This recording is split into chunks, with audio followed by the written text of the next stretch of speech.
Hello, I'm Keith, and this is my dad, Kerwin.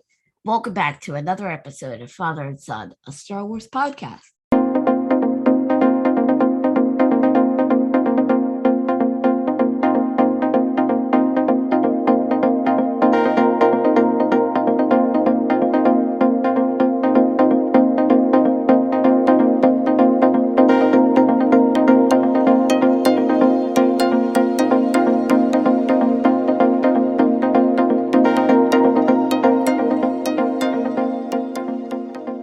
For joining us on this episode.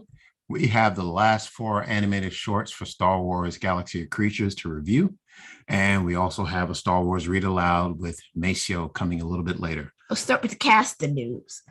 It's been reported that Natasha Liu Bordizzo will play Sabine Wren in the upcoming Disney Plus series Ahsoka. Sabine Wren is a Mandalorian and a member of the Ghost crew from the animated series Star Wars Rebels. The series ended with Ahsoka and Sabine in search of fellow Ghost crew member Ezra Bridger. Well, that means Ezra Bridger, the character, is going to be casting very soon, right? So I'm looking forward to that.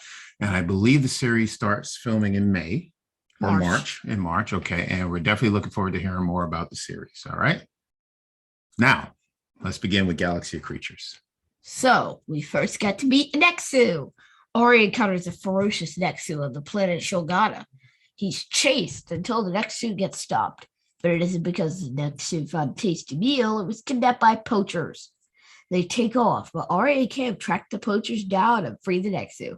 In the end, you just have to win their trust. Now, the Nexu, we saw those in Attack of the Clones, correct? Yep. Okay, on Geonosis? In the arena. Got it. Okay, all right. What's next? That was a Charhound. So Ari got asked if Charhounds can fetch. So he tries throwing a bunch of things at the Charhound, which turned out to be from his own ship.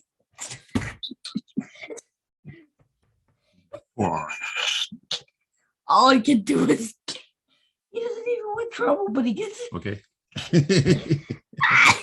All right, let's get through this. But anyway, the Charhound is so hot that he melts everything. Ari eventually finds some heat-resistant crystals, and the Charhound loves them. All right. Now, the Charhound is a new animal, all right, in Star Wars, right? We were first introduced to this animal in Star Wars: The High Republic, Light of the Jedi. Yep. By Charles Soule, which came out earlier this year. So it's good to know that Ari has taken an interest in this fiery animal. Yes, it can literally burn him. All right. And we have next a Tauntaun. Ari finds a Tauntaun on Hoth. Turns out that Tauntauns appear to like jungle fruits. Ari uses one to get the Tauntaun to move forward. He loses his head though, but it turns out that the fruit helped the Tauntauns start going in the direction that the rider wants them to. And here's a fun fact: Tauntauns eat lichen. All right, wonderful. And our final Galaxy of Creature? Our final creature in the Galaxy of Creatures, a Rancor! So, Ari also met a Rancor. He tries to hold its mouth open with a bone so he can clean the Rancor's teeth, but the bone snaps. He tries again using his second arm to hold the mouth open, but he manages to clean one tooth. Great. But he realizes the best thing to do is to let nature take its course. After all, the native birds do the teeth cleaning themselves. You know, I don't know about Ari. I mean, he goes after the most dangerous creatures. Oh, by the way, Rancors are from Dathomir. That's the fun fact. Okay, that's good to know. I mean, again, I applaud Ari. He's very brave. It would not be me with a Rancor. But that's it, right? So those are the last 4. So the 12 animated shorts altogether, you can find them all on Star Wars Kids, right? Yep. Okay. So that is it for Star Wars Galaxy of Creatures. We'll move on next to our Star Wars Read Aloud with Maceo right after these messages.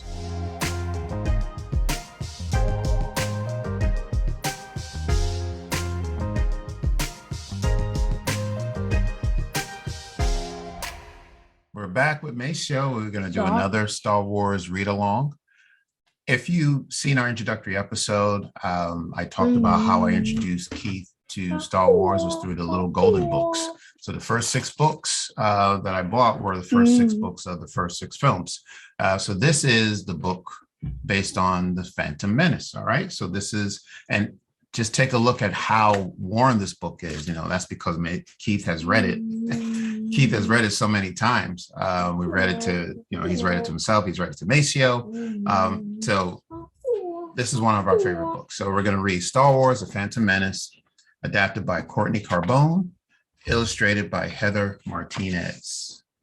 A long time ago, in a galaxy far, far away, the peaceful planet of Naboo is under a blockade from the greedy Trade Federation. The Galactic Republic quickly sends Qui-Gon Jinn and Obi-Wan Kenobi to help. They are Jedi Knights, guardians of justice, and masters of the Force, a power that connects all living things. But when Qui-Gon and Obi-Wan arrive, they are attacked by battle droids. The Jedi defend themselves with their lightsabers, but they are outnumbered and must flee the Trade Federation battleship. Oh. On Naboo, Qui-Gon and Obi-Wan meet a funny creature named Jar Jar Binks. Jar Jar takes them to the underwater city of the Gungans. The Gungan leader, Boss Nass, does not want to help Qui-Gon and Obi-Wan with their mission. But Boss Nass gives them a submarine and allows Jar Jar to guide the Jedi to the royal palace of Naboo. On the way through the planet's core, they are attacked by giant sea creatures. After a narrow escape, the heroes arrive at the royal palace. Queen Amidala is being held hostage by the leader of the Trade Federation, Viceroy Gunray. Viceroy Gunray. The Jedi quickly free Queen Amidala and her handmaidens. They race toward the Queen's royal starship and blast off for Coruscant, the capital of the Republic, to get help. Oh no! Federation vulture droids attack the royal starship. A team of astromech droids hurries to repair the ship's shields. A brave droid named R2-D2 saves the day. Across the galaxy, the true villain behind the Federation's plot is furious that Queen Amidala has escaped. Darth Sidious is a Sith Lord, an evil master of the dark side of the Force. Darth Sidious orders his apprentice, Darth Maul, to find Queen Amidala at once. The royal starship's hyperdrive is damaged, so the heroes land on the desert planet Tatooine to make repairs. Qui-Gon, Obi-Wan, and Queen Amidala's handmaiden Padme find a new hyperdrive in the local junk shop, but they don't have money to pay Watto, the junk dealer. Padme meets Anakin Skywalker, a slave boy who works in the shop. Anakin can fix anything, and he is a skilled pod racer. A sandstorm blows in, so Anakin brings his new friends to his house. They meet his mother Shmi and a droid that Anakin is building. Hello, my name is C-3PO, the droid says. Qui-Gon senses that the Force is strong in the boy. He thinks Anakin could become a Jedi. You gonna sit down? Sit down. Come on, Mace, sit down. Qui-Gon makes a bet with Watto. If Anakin places first in the next pod race, Qui-Gon wins the hyperdrive and the boy's freedom.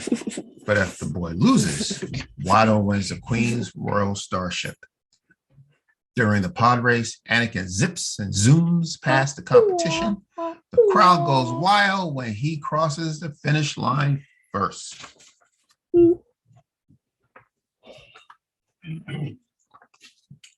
Soon the royal starship is repaired. Anakin is sad to leave his mother, but excited to begin his Jedi training. Suddenly, Darth Maul launches a sneak attack. Qui-Gon fights bravely, giving the heroes enough time to blast off for Coruscant.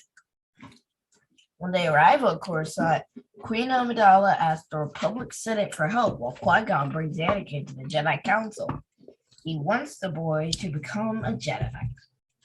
Yoda, a powerful Jedi Master, worries that Anakin has fear in his heart, and fear can cause a Jedi to turn to the dark side of the Force. How let this boy's future is, Yoda says. The Republic refuses to help Queen Amidala, so the heroes return to Naboo to save her people. They ask the Gungans to form an alliance. Padme reveals that she is really Queen Amidala in disguise. Padme begs Boss Nass to help, and he agrees. They will all fight the Federation together. Padme, Anakin, and the Jedi sneak into the palace. They release the Naboo pilots who blast off in starfighters and attack the Federation fleet in space. Suddenly, Darth Maul appears. Qui-Gon and Obi-Wan face the villain as Padme and her guards run off to capture the Viceroy. Outside the palace, Jar Jar and the Gungans battle the trained Federation army. But the Gungans are outnumbered, and their shields are no match for the thousands of battle droids. The number. Stay safe. The Anakin's number. hiding in an Outnumbered. empty The Naboo number. starfighter with The R2-D2. number. All of a sudden, the starfighter takes off on autopilot, sending Anakin into the middle of a space battle. Anakin uses his amazing pod racing skills to fly into the droid control ship and blow it up. Kaboom! Without the control ship powering them, the battle droids all over Naboo shut down. In the palace, the Jedi fight Darth Maul together, but the Sith Lord is driven by the power of anger and hate. Darth Maul strikes Qui-Gon down with his double-sided lightsaber and knocks Obi-Wan into a deep pit. Just when it seems that Obi-Wan is defeated, the Jedi springs into action and destroys Darth Maul with one mighty blow. Obi-Wan runs to his master's side. With his last breath, Qui-Gon asks Obi-Wan to train Anakin as a Jedi. The Federation has been defeated. Padme Amidala, Boss Nass, it's his boss, and the people of Naboo celebrate their return to peace. Obi-Wan keeps his promise to Qui-Gon and vows to teach Anakin the ways of the Force. Anakin's journey to become a Jedi has begun. That's Star Wars, The Phantom Menace. There All we right, the go. little golden book. Thank you once again for joining us on our read. All right. Did you enjoy that, Mace? Did you enjoy it? Keith, where can people find us? Apple Podcasts, Google Podcasts, Spotify, Stitcher, Republic, Amazon Music, Audible, or wherever you get your podcasts. Yes, and we have a YouTube channel. Please subscribe. If you know any Star Wars fans who don't know about our podcast, please let them know. We are also on Facebook. Like us on Facebook, follow us on Twitter and Instagram. That is it. Can we say bye-bye for next time, Bye-bye. Maceo? Bye-bye for next time. Until next time. Say until next time. Bye-bye next time. Take care, Take care. and we'll see you again. Again. All right. Bye-bye.